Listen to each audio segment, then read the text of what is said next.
2015. It's about time to get on point. Thanks for being with me tonight. I'm Tomi Lahren. Now, welcome to 2015. This show is jam-packed. I'll get you on point with terrorism in 2014 with my good friend, former Navy SEAL Jonathan Gillum. Next, the real net neutrality. You like your internet? You can keep it. Wait, not if the FCC regulates the hell out of it. Also, 2014 added another year to the culture of free. How much are you willing to pay for entertainment? 99 cents? Maybe nothing? I'll get you on point. Finally tonight, you know I couldn't let the year end without talking about illegal immigration one last time. Those undocumented folks are about to cash in on some good old-fashioned American benefits. More later. But first, 2014, such a crazy year. So what were we doing, America? Well, we were taking 93 million selfies and checking our phones 100 billion times a day. But beyond that, we were pouring ice water on ourselves for ALS, Googling Kim Kardashian butt pics, searching for missing Malaysia airliners, and trying not to catch Ebola. And if you're tired of hearing people tell you to let it go or any other reference to Frozen, I'm right there with you. But enough with the social trends. Some important stuff happened too. The state of Colorado decided to roll one up and legalize recreational marijuana. And try as we might, we can't forget about that mess, Obamacare. That went into effect. But on a more positive note, November was a good month for those of us on Team Red. The 2014 midterms still taste oh so sweet. But 2014 also had its share of race baiting. From Donald Sterling to Ferguson, stuff hit the fan.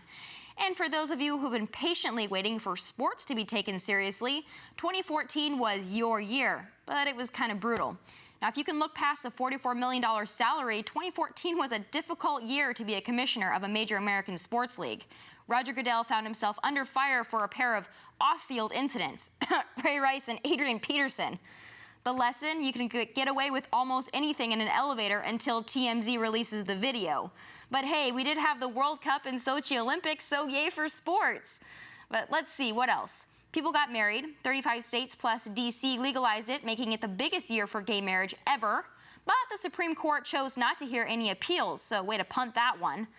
So the judicial branch didn't do a whole lot. We leave that to the executive branch and King Obama. Immigration Bergdahl, Cuba. He had his way with power, but more on that later. But first, what about Congress? When you mash up an omnibus bill and a continuing resolution, you get cromnibus. The CR part only affects the Department of Homeland Security, which will see its funding expire in February. But more on cromnibus. Take a look. Cuts for the IRS and the Environmental Protection Agency. This would do away with the ban on traditional incandescent light bulbs, stopping the District of Columbia from legalizing marijuana. What other not budgetary items are in this budget?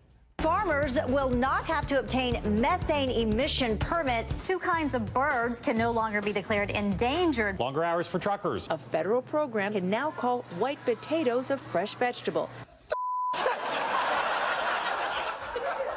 In the budget now, you just can make up words. The Army can now call bullets injectable iron supplements.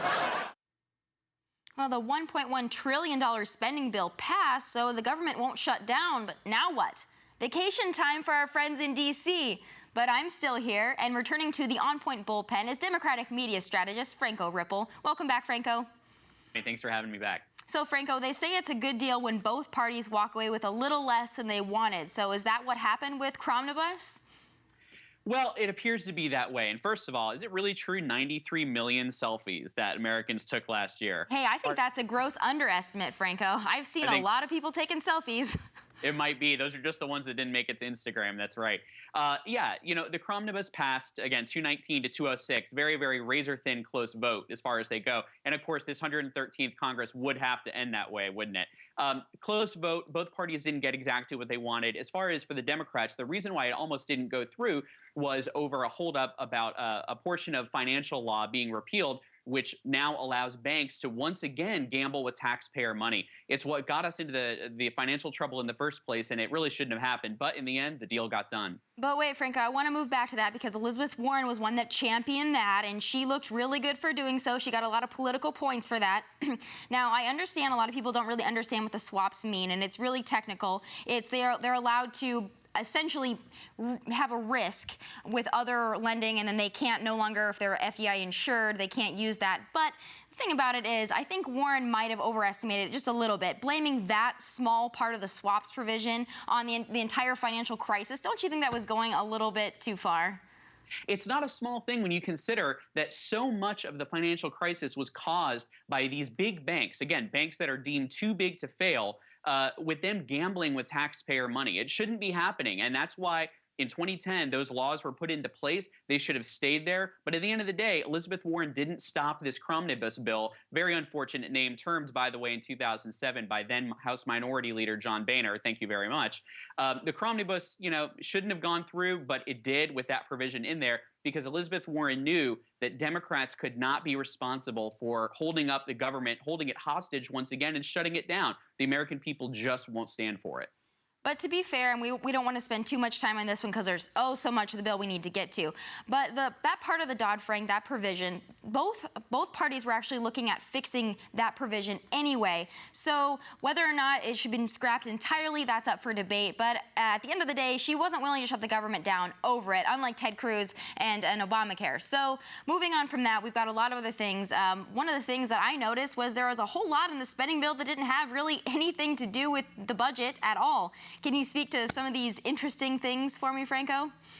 Well, there's always, so that's the thing with, riders. There's always going to be what we call now pork or riders in government spending bills, omnibus bills, or continuing resolutions. They're always going to be in there. But when we demonize them and call them pork, we kind of do them a disservice a little bit. And I'm not going to stand here and defend every bit of political pork that goes into a spending bill.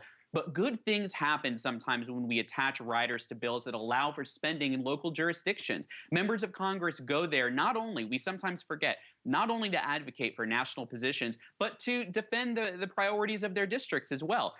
Here in the 13th Congressional District of Florida, now represented by Republican David Jolly, his predecessor for 40-plus years was a Republican as well, C.W. Bill Young, who had the universal respect of this entire district, Republicans and Democrats. He brought home hundreds of millions of dollars for what is now what was called then Bay Pines VA Medical Center. It's now the C.W. Bill Young VA Medical Center, for MacDill Air Force Base, which was outside of his district.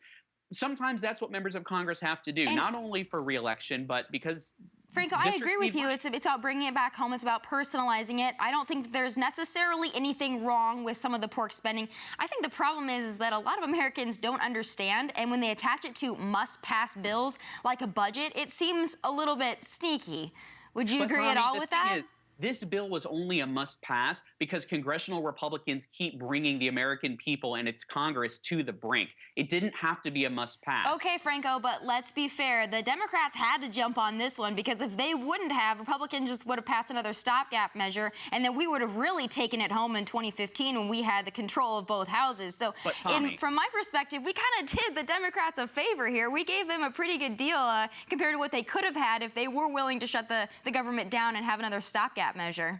Tommy, here's the thing. It's not a favor to only fund the Department of Homeland Security, which is Immigration and Customs Enforcement, the Border Patrol, the U.S. Coast Guard. It's not a favor to hold that hostage and say, well, King but wait, Obama, Franco, it's not. I have to interrupt you because it's not holding it hostage. They disagree with Obama's executive action, and they would only be wise to punt that to 2015 so that we can have a Republican-controlled House and Senate to tackle that. It was one of those things they didn't have time to tackle, and they weren't willing to just write it off. So disagree with their methods or not, I think they did them a service by funding the government and allowing that to be pushed to February. We're going to have another discussion on it. Don't you think it's important enough to have that discussion later on down the road? Well, I think the fact is that there's a long history, a bipartisan history of presidents on both sides of the aisle using executive orders to get things done, either things that have to be done quickly or things that a recalcitrant Congress, like the one that we have right now, that's willing to bring us to the brink every time, just won't pass. And this Congress, instead of doing the right thing and funding the entire government for an entire year, which is supposed to happen, said, okay, we'll go 90% of the way. But the things that you did that we don't like, we're going to revisit those sooner, and we're going to leave it to where we have a minute left in the fiscal year to get it done. It shouldn't be happening that way, and it's happening because this Congress doesn't like this president. Well, I think they don't like his executive action, and I don't want to spend our entire time talking about immigration. I actually have that coming up later in the show, and we can spend an entire show on that one, I promise you, Franco. But I want to move on to some of the other parts of the bill. Do you think that the Republicans got a sweeter deal here in other areas? And we've got some silly things like the incandescent light bulb, which I know most Republicans didn't like that regulation. We've got some cutting for the EPA, which was another victory for the Republicans. What's your take? Do we get a pretty good deal here?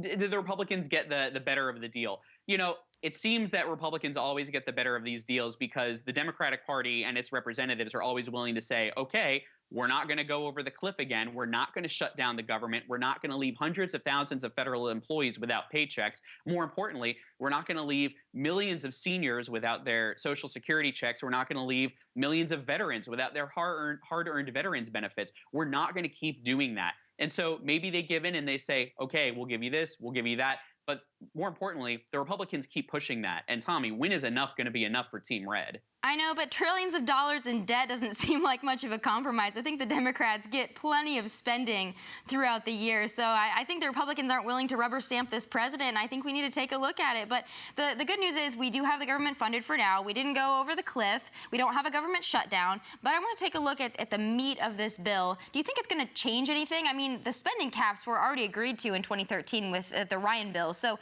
it didn't really change a whole lot. The riders seem to be getting most of the attention. Would you agree? Well, is anything going to change? I mean, the bill had to get done. We have to fund the government. I think one of the good things that came out of this, though, is both Republicans and Democrats both really disliked the automatic cuts to the Pentagon, to the Department of Defense. That was something, I mean, that you can't impose those kind of double-digit cuts to our defense and expect us to have the kind of robust national defense that projects air power, blue water, sea power, the kind of power we need to project abroad that you're, of course, seeing every day. Franco, I think we finally found something that we agree on, because I don't believe in cutting defense spending either, not with our funding for Ebola and ISIS on our doorstep. But I think the Democrats jumped on that one because it's not a popular time to talk about cutting defense right now. But last thought, my last question for you, I'm going to let you wrap it up for me. What do you think is the most controversial part of this spending bill that we're going to see going forward? Well, you know, there's a lot of parts in it. It's a 1,600-page bill. I don't know that every member of Congress or their staffs even necessarily read it. But again, I think one of the things we're going to regret in the years to come is going to be, again, allowing banks that are with their outsized massive egos thinking they are too big to fail, allowing them to play once again with taxpayer money. Very dangerous. It's something we didn't do for decades in this country. To reintroduce it again, dangerous precedent. It's really a shame. All right, well, I think that's more of a political talking point, but Franco, we'll tackle that. We'll see the implications of it, and we'll tackle it coming up in 2015. But thanks for being with me and having that friendly disagreement. But coming up, freedom has been attacked, but freedom will be defended. A look back at terrorism and national security in 2014, next.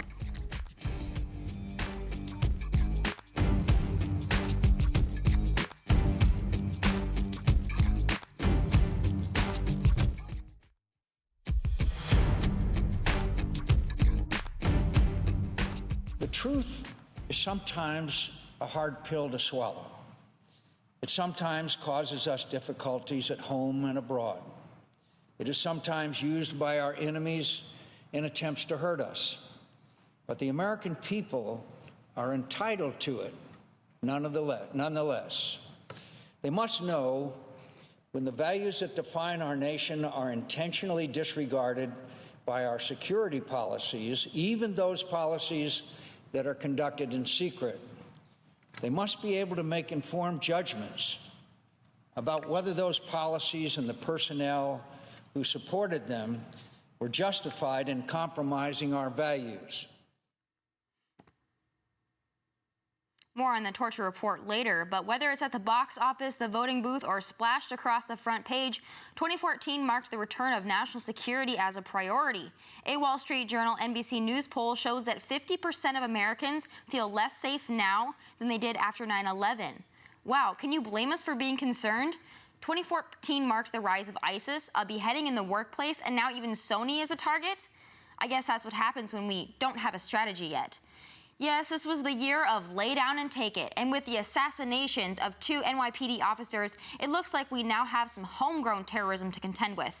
But returning to On Point is former Navy SEAL and FBI Special Agent Jonathan Gillum. Thanks for being with me again, Jonathan. Always good to be here with you. Jonathan, we have a lot to cover, but I want to start with the loss of the 2 NYPD officers. So, Jonathan, New York City police officials are now recommending that Academy trainees not wear their uniforms in public or any other clothing associating them with the NYPD. So, what has this nation come to that we've come to this at this point? Well, first off, this isn't anything new. I mean, I think it was less than 2 months ago, we had an officer hit in the head with a hatchet, and another one also hit with the same hatchet before the guy was shot and killed in Queens, New York. And I think, this is just a sign of the times of when you have a mayor in place and a president in place, and they're spitting out rhetoric, and you have people like Al Sharpton who spit out rhetoric. What they don't realize is when they're playing these political games, they're also fueling people who might have mental problems, people who have real anger issues, or people who just want to take a stand on something. And so they've created an issue. We already have enough issues. Coming in here, you just were talking about national security. I mean, that's an issue, a real issue for the entire country. But these politicians have created another issue, and now law enforcement is paying the price of that. Now we've had, just in the past 2 months and since Saturday, we've had 4 officers struck by people who have kind of been enraged by certain rhetoric, and then 2 officers are actually killed. And the rhetoric you're speaking to, is that revolving around the Michael Brown case in Ferguson as well as the Eric Garner and NYC? Is that what you're referring to by the rhetoric that's inflaming people? I am, and I'm glad that you brought up both of those issues, especially the Michael Brown issue, because the way Attorney General Holder played that in a political way, and he's the highest-ranking law enforcement officers. I don't know if most people realize this or not, but the Attorney General represents the pinnacle of law enforcement as far as the executive order of chain of command. And there was no support for law enforcement at all by Eric Holder during that. When the guy got hit in the head by the hatchet, you didn't hear Eric Holder speaking about that. You didn't even hear him. I mean, they made some comments, but it's not like he's sending 40 FBI agents down here to investigate this. Of course not. He made it all about race, and he made it all about politics, and now at the expense of 2 lives. Because what they don't realize is that at the top, when leaders are making these comments, when leaders are coming out against law enforcement, that's the real root of the problem here. It's not an us versus them mentality. I think that's what we're seeing right now, and it's disgusting to me that we're now turning to police officers as the bad guy. Those are the people that protect and serve. We've got some bad apples, but by and large, they're out to protect us and our interests. And now we've got people that can't even wear their police gear in public for fear of being attacked. Absolutely right. And here's the thing that people really need to realize. I know that you're in a different place from New York. You're a completely different place in the country, but you're still feeling the ramifications of these 2 officers being killed in their cars.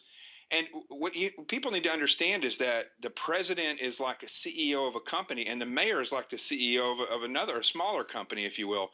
And they have to manage these things. And there's been no management. It's as if an owner of a company just went out and kind of threw caution to the wind, which, interesting enough, Sony is kind of suffering from the same thing. There's a lot of, political rhetoric that goes on in Hollywood right now. And I think that, security has kind of been put to the side. And so these executives that run these studios are now starting to see that, wow, security is actually a very important thing, and we're much more vulnerable. It's the same thing with the president and the mayor, the attorney general, the way they handle these things. It's created a crisis that spun out of control.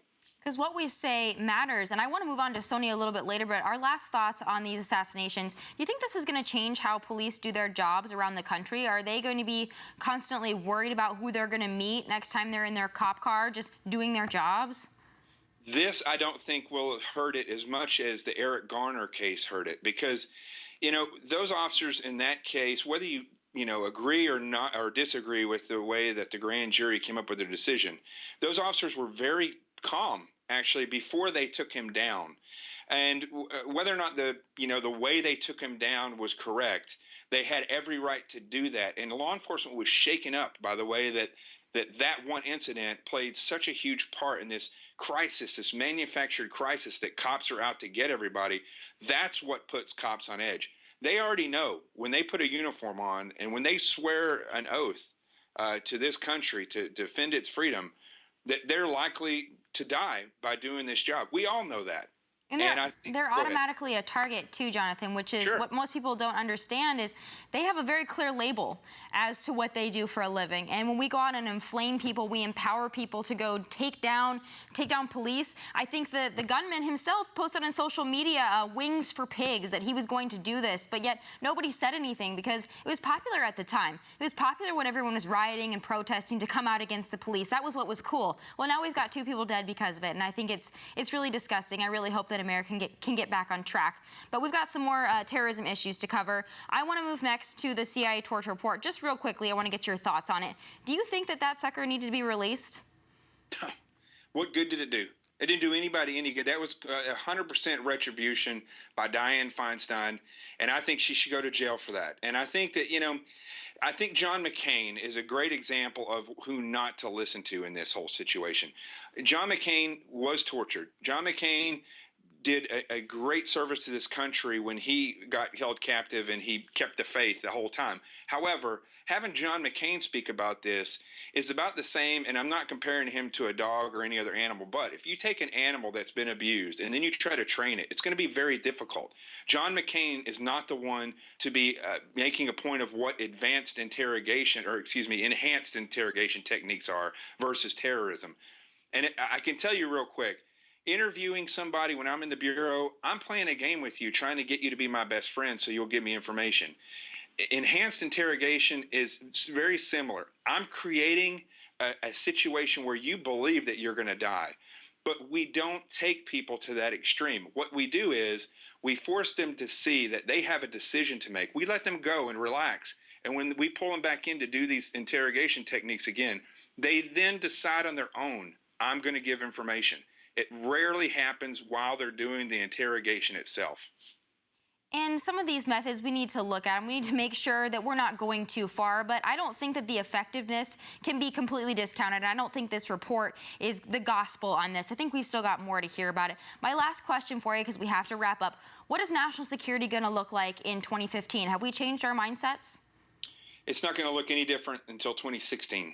When we get a new administration in, that's when things will change, because here's the truth.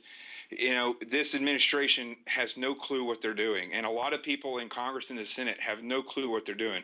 The American people need to realize who they vote into office when it comes to national security is a big deal. And unfortunately, until something happens, you're not going to test those people. So we need to start testing them before they get in office. Yeah, leadership all starts from the top. We need someone that's going to lead us, not lead from behind, and someone that, I don't know, Jonathan, maybe has a strategy when it comes to ISIS would be a good thing. Thanks so much for being here. Always a pleasure. Still ahead, you've heard about net neutrality, but I'll get you on point with the dark side to more regulation. Trust me, you need to hear this, so keep it here.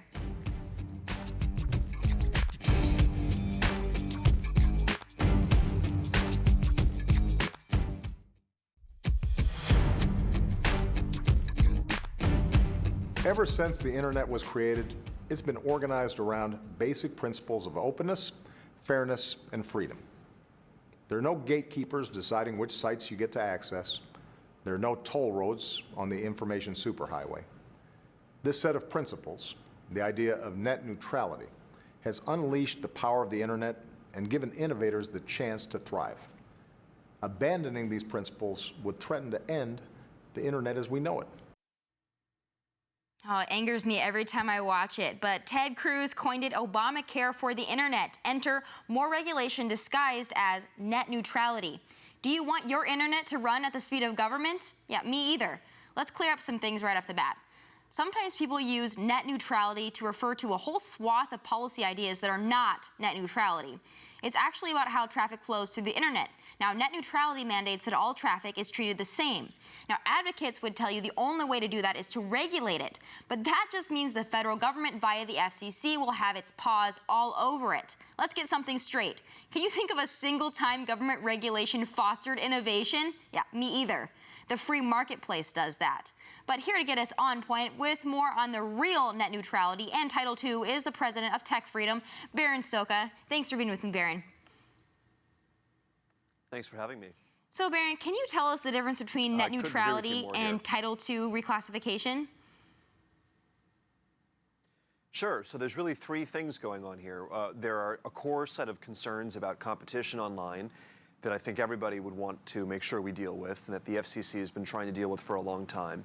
Then there's another set of ideas, as you said, that have really been lumped in under the confusing name of net neutrality that are really about regulation of the internet. And then there's an even worse set of ideas that's Title II. And that basically means undoing the decision that the Clinton-era FCC made that was the right one, that we shouldn't regulate the internet the way that we long regulated the telephone network.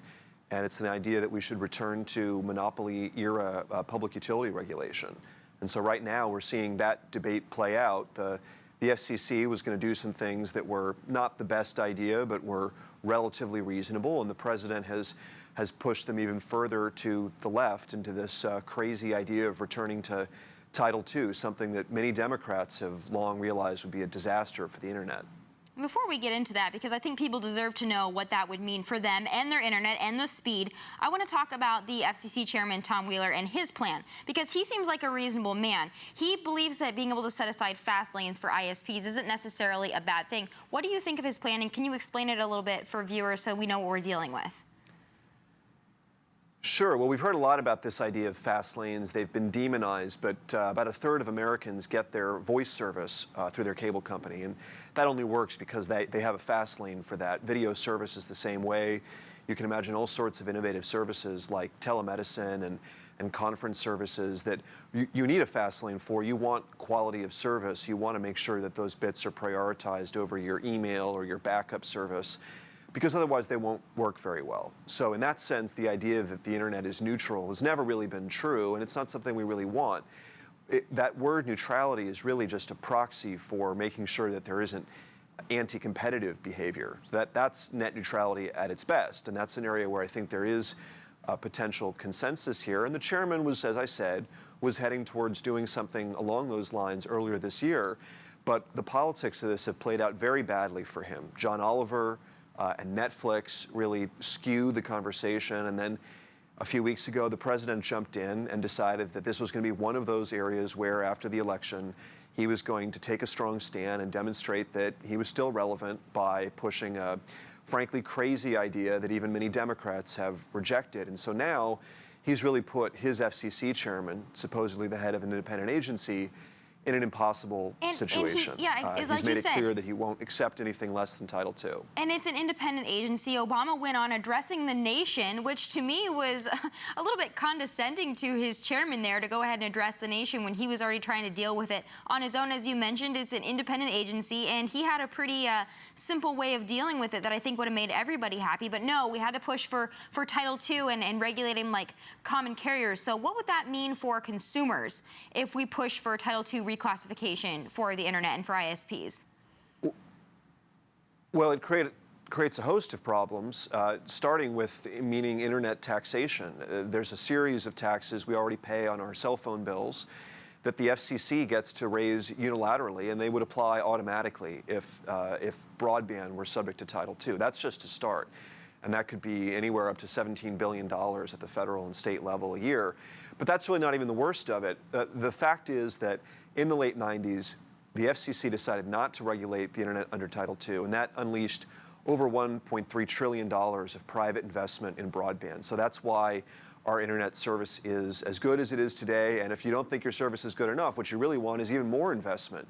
Title II would really cut off a lot of that investment, would create years of litigation and uncertainty, and then worst of all, would make it hard for more companies to enter the market, like Google Fiber, for example, which is trying to build a third pipe to compete with cable and telephone companies. They've avoided offering a voice service because that would subject them to Title II, and they don't want to deal with it.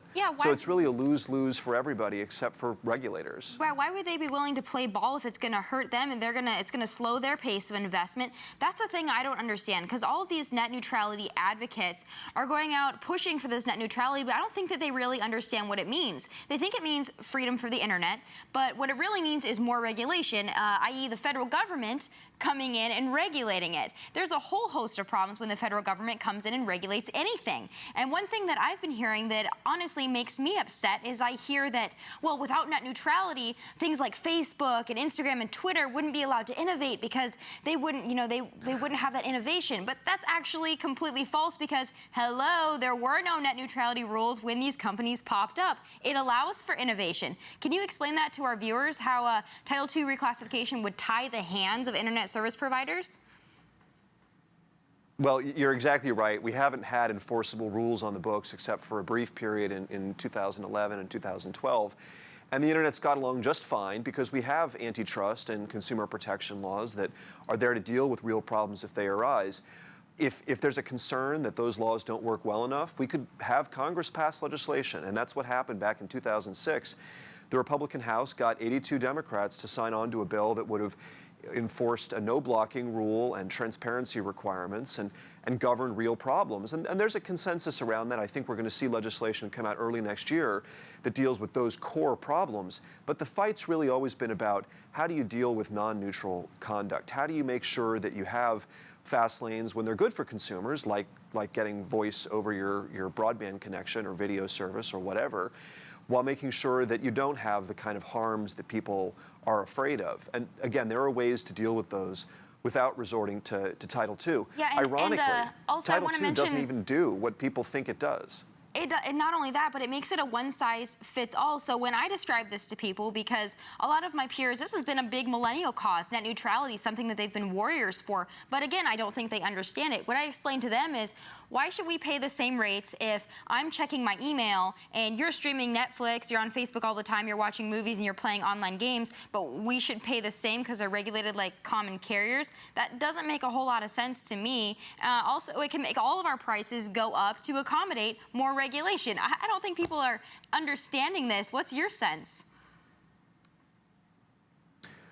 Well, it's not likely that we'd actually see price controls at the retail level like you're describing. That is possible under Title II, and the people who want Title II assure us the FCC can just edit down the things that they don't think we need about Title II. I'm not so sure that would actually happen. So that is one danger. The bigger danger is that those services you mentioned themselves might end up being subject to greater regulation. And really, it's just something we don't need. Google, Facebook, the other big players here, I think understand that Title II is a terrible idea. This is just being driven by a dedicated core of activists that are being funded by the Ford Foundation and the Soros Foundation that have really determined that they're going to make this area an area where they try to demonstrate their influence and push for a return to, frankly, New Deal era regulation that even the Democrats in the 90s rejected. Where do you think that this battle is going looking forward? Are we going to get enough pushback from the ISPs as well as the telecommunication companies that we're not going to see these regulations? Or where are we headed? What can we expect in the new year?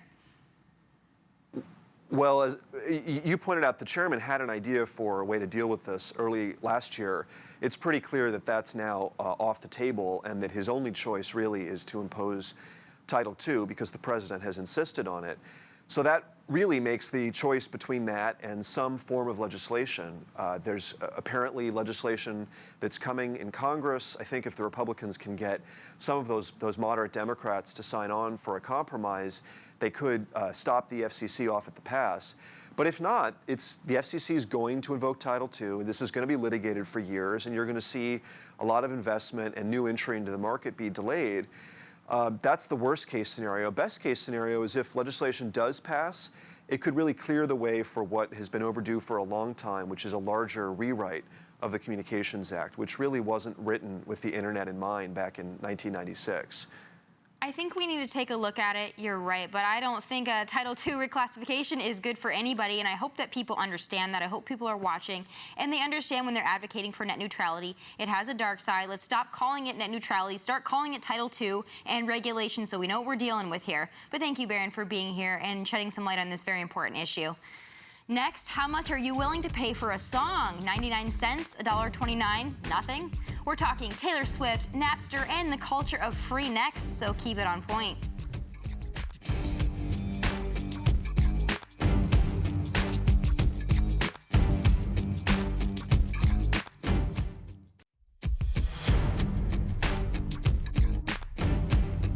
Who knows 5 years from now if anybody's going to buy music anymore? But maybe they are streaming it, which you see on the Spotifys and the YouTubes of the world. Those numbers keep going up and up and up. A recent study found that the most popular way for 12 to 24-year-olds to discover new music is the online video website YouTube. It used to be that the only way that you could do this free music sampling was through downloading illegally. Now there's other ways to sample music for free. Some in the music industry say the money-making potential of YouTube has yet to pay off for many artists. But today, the industry is largely embracing online platforms and their communities as a form of distribution that can't be ignored. Well, long before Uber, 18-year-old whiz kid Sean Fanning brought us his version of the sharing economy, Napster. Music lovers could download thousands upon thousands of songs, pass them along to friends, or burn them to CDs for free. Federal judges shut it down in 2001, but not before roughly 70 million users took advantage. Napster might be gone, but the mentality stuck with us. What are you willing to pay for entertainment? Now, iTunes says $1.29, but most of us say, forget that, I want it for free. Now that we are living in the culture of free, will we ever go back? Joining me now with an expert take is Vice President of the American Assembly, Joe Karaganis. Thanks for being with me, Joe. Thank you for having me. So, Joe, in Napster's aftermath, what is this culture of free, and is it here to stay? Well, it's true that Napster distributed a lot of music for free, but I think its more important impact was that for the first time, everything was available. And for music fans who in the past had been limited to buying very expensive CDs and developing small collections, suddenly the internet meant that you had access to music tradition and later the entirety of the audiovisual tradition, TV and film. And I think that's the change that's really reshaped the business. Pirate services were the first services to really provide that customers, and legal services have been much slower to catch up, but they're beginning to, and that's I think that's reflected in these conversations about the role of YouTube. So, do you think we're sharing anymore, or are we streaming everything? I know I once had LimeWire, BearShare, all of these sharing services. They mess up my computer. I don't have them anymore. I stream everything on YouTube or Pandora now. Are people still doing that? Are people still pirating music? Well, in terms of how they listen to their music, it's really a function of age. And we've done some surveying on this, and we've learned the obvious, that people really stick with the habits they develop when they're young. For young people today, that's primarily streaming. For myself, I'm still attached to the ownership of music files, which makes me out of touch with the contemporary forms of listening to music. But those habits are really they're durable. They change slowly over time.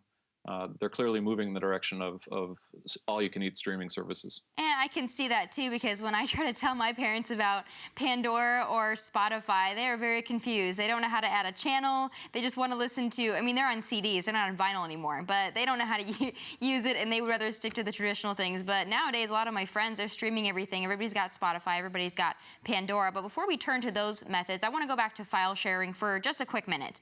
What do you think the American attitude is towards file sharing? Do we still think it's wrong, or do we have that mentality that copying something is just duplicating it? It's not necessarily stealing it. Well, the law distinguishes between copyright infringement and theft, in large part because when you infringe a copyright, you don't deprive the original owner of the thing. Making a copy is not stealing. That's embedded in the law. It's constantly disputed, but it's something that's clearly reflected in attitudes toward how we use the internet. For people who've grown up with the internet, copying is just something that computers and the internet enable. It's what they do. And sharing music and other kinds of TV shows, movies, sharing those experiences is also something that the internet just does. It's what they grew up with, and it's one of the primary things they do with it. Do you think artists have a right to be upset at file sharing, or at the least streaming? Are they not getting the revenue that they are due when people are streaming music or they're sharing music and they're not going out and buying the physical album? Do they have a right to be a little upset with this? Well, there's a lot of legitimate anger on the part of people who benefited from the old model of selling CDs and DVDs. It's very hard when lucrative business models change or become less lucrative. I think that's true, but I think a lot of the artists that are coming out against it need to remember where they got their start. We see people like Justin Bieber, who became a YouTube sensation. Now he sells physical albums, but before that, he was just on YouTube. That's how people discovered some of these new talents, was on YouTube and on these smaller services. So I think that they need to be careful not to bite the hand that feeds them. On that note, I want to move to somebody that we all love here at One America, and that's Taylor Swift, because she recently came out and removed her catalog of music from Spotify, saying that she thinks people should purchase albums as a whole because that's how you appreciate art and people should have to pay for art. What do you think about her coming out and saying that, such a popular artist taking a stand like that? Well, she's perfectly entitled to do what she wants with her music. I mean, the dispute was really over whether Spotify was paying her enough money. The sum that they paid her last year was $6 million, so she's entitled to think that her work is worth more, and then there are contexts in which she may be able to get it. There's no particular sum of money that anybody is owed. I mean, we don't have any right to be paid what we think we're worth. There are market structures that allow for certain kinds of economic models to be exploited or not. Those may change over time. People don't go to the opera as frequently because the costs of producing an opera have become much higher compared to other forms of entertainment. Joe, that's the next thing I want to talk about. I want to talk about live sporting events and live entertainment. Are we going to see a dip in that? The at-home experience is becoming so fulfilling now. People aren't going to the stadium. People aren't going to the theater as much as they used to because they can stay at home, save money, and get the same experience. Is that what you see on your end?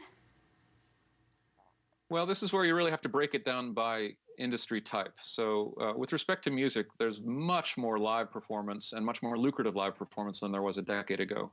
Most of the decline in CD sales has been met by a rise in revenues from live performance. So there doesn't seem to be a real crisis of revenue if you're looking at the music business overall, and live performance is a huge part of it now. With respect to other kinds of businesses, they're really very different. I mean, the software sales and software copying is a very different business than movies. You see, with respect to movies, one of the main features of the last decade has been a huge rise in movie prices. I mean, the studios have really begun to position movies as a kind of premium good in a way that wasn't true 15 or 20 years ago. I think so too, and I think that they might be hurting themselves in that because ticket revenue in North America fell 4% since last year, so they have to be careful. They're raising those prices. NFL tickets are going up too, and people are saying, forget that, I'm not going to pay those ridiculous prices, I'll stay home and watch. But we'll have to see this changing culture and see if this culture of free is here to stay, if we're going to pay for anything anymore. Thanks for being with me. But coming up, what are the perks to being an illegal immigrant? Yeah, 4 million people might be cashing in on some good old-fashioned American benefits. Find out what it means for taxpayers like you and me next.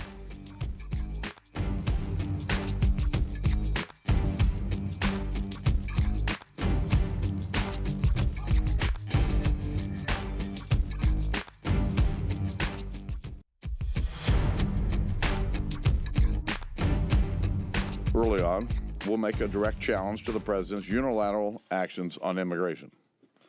And you can expect that challenge to the president to include real action on border security. The House has already begun work on this issue, and we'll restart that work again next month. We'll take this fight to the president on the strongest possible ground with new majorities that the American people elected. Well, President Obama calls them undocumented. He also calls them the people who mow our lawns, make our beds, and clean out our bedpans. But I call them illegal immigrants. But whatever you call them, they're here to stay. President Obama used his executive wand to protect about 4 million illegal immigrants from deportation. So my question is, what's this going to cost? Well, more than you may think. Means-tested benefits are administered by the IRS as part of the tax code, not as social welfare programs. So bring on the benefits. Here to discuss this lovely perk is Mickey Koss from the Daily Caller. Thanks for being with me, Mickey. Thank you. It's funny, Mickey, in his big speech, Obama said the illegals would be able to stay if they pay their fair share of taxes, but in reality, it's more like willing to accept an assistance check from Uncle Sam. What are your thoughts? Well, that's right. At that low income level, you're more likely to get money back from the IRS than give to the IRS. The irony is, of course, that those benefits, primarily the earned income tax credits, are designed to make sure that Americans who earn low wages don't have to live in poverty, so the government tops it up a bit. but the inflow of illegal immigrants makes sure their wages go down. So it exacerbates, it makes worse the problem that the earned income tax credit is designed to cure. So not only are illegal immigrants going to be able to claim the benefits for themselves, but they're making worse the whole problem that the benefits were designed to cure. And it's going to be a burden on the system, and I want to touch on your point a little bit about why they would be collecting. On average, illegal immigrants have a 10th grade education level, so naturally they're going to earn less money. That's why they would be able to apply for some of these benefits. But you mentioned the earned income tax credit. Now, isn't that only available if you have a Social Security number? So are they now going to be administered Social Security numbers as a part of this amnesty plan of Obama's? Oh, yes, that's what it's all about. You know, there never was really a threat of deportation for these people. There were a previous set of memorandum called the Morton Memos that basically said nobody's going to deport them. This extra step Obama's taken is all about giving them work permits and Social Security numbers. The work permits let them work and compete in a vast array of jobs. The Social Security numbers let them claim benefits like the Earned Income Tax Credit. That's what it's about. This whole idea that they were under constant threat of deportation was always phony to begin with. Well, that's why they came across the border this summer in such surges, because some of the newspapers in Central America even said, come on over right now while we have President Obama. They're not going to secure that border. Get over while you can. Bring your kids. I guess, Mickey, that's my favorite part about this whole argument, is that they're going to stimulate our economy in such a way. Well, we've got so many of them being underage and being minors, so how they're going to stimulate our economy, I'm not quite sure. But I want to move now back to those benefits real quickly before we move on to the larger picture. We've also got the additional child tax credit payments, which they've already been able to collect because they have those individual tax identification numbers, not Social Security. They've already accepted $4.2 billion, so they're already taking money, and now this is just going to make it worse. So what are the ramifications for everyday Americans and taxpayers like you and me? Well, the main burdens of illegal immigrants fall at the local level. So schools primarily and Medicaid are the main burdens. But this federal burden is nothing to sneeze at. Those programs combined cost about $100 billion. The EITC, the Earned Income Tax Credit, is by far the biggest. But this child tax credit that you mentioned is about $20 billion, and about 4.5 billion of that goes to illegals now. Now, they might have been a little ashamed or scared to apply before. Now the ones who are amnestied are going to feel no shame in applying, so that number is bound to go up. The big cost, though, is the Earned Income Tax Credit, because as you say, you didn't need a Social Security number before to apply for the tax credit, and the big change is they're going to get Social Security numbers, which opens up this really big $60 billion program, the Earned Income Tax Credit. And that program was already fraud-ridden beforehand. Actually, 24% of it was administered improperly just last year, so we've already got problems with it. We already had improper payments going out through this Earned Income Tax Credit, and now we're just adding more people to the problem. But I want to touch on a point that you just made about President Obama. Do you think that President Obama, as well as immigration advocates, are going to encourage these people now to apply for benefits? Well, of course, they want illegal immigrants to have gotten benefits even before they were amnestied by Obama. So, of course, now that they've gotten the executive amnesty, there's 4 million people, or 5 million. They're going to, pull out every stop to try to sneak them into benefit programs wherever possible, including eventually Obamacare. I mean, that's not so far away. The one silver lining in this is that it's only 5 million people.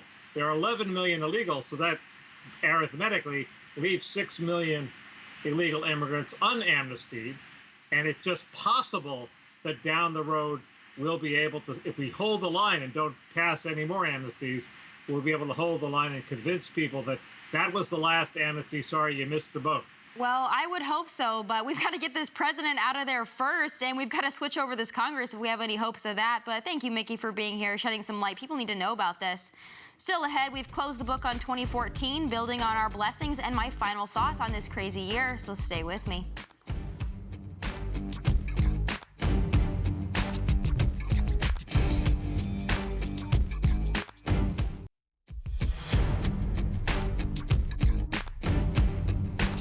staying with me for some final thoughts tonight. So 2014 is over. It's been a good year.